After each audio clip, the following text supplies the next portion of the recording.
সংস্কার প্রতিবেদন থেকে হবে নতুন বাংলাদেশের চার্টার, তার ভিত্তিতেই হবে নির্বাচন, জানিয়েছেন প্রধান উপদেষ্টা ডক্টর মোহাম্মদ ইউনূস। সকালে 4 সংস্কার কমিশনের প্রতিবেদন হস্তান্তরের সময় কমিশনের সদস্যদের উদ্দেশ্যে দেয়া বক্তব্যে এই কথা জানান প্রধান উপদেষ্টা।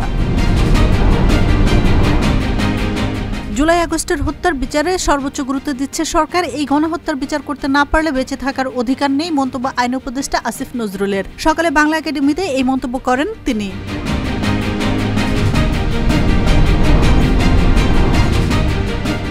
পুলিশকে রাজনৈতিক প্রভাব মুক্ত করে একটি নিরপেক্ষ ও পেশাদার সংস্থায় পরিণত করতে কাজ করছে অন্তর্বর্তী সরকার, জানিয়েছেন আইজিপি বাহারুল আলম। সকালে রাজশাহীর সারদা পুলিশ একাডেমিতে এসব কথা জানান তিনি।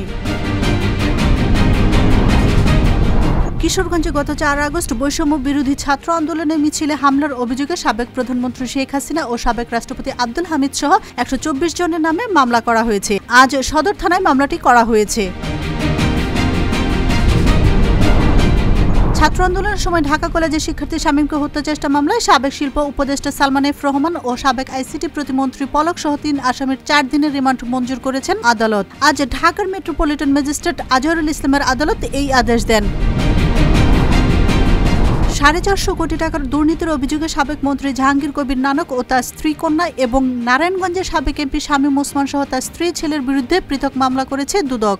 আজ দুদকের ঢাকা কার্যালয়ে মামলাগুলো দায়ের করা হয়।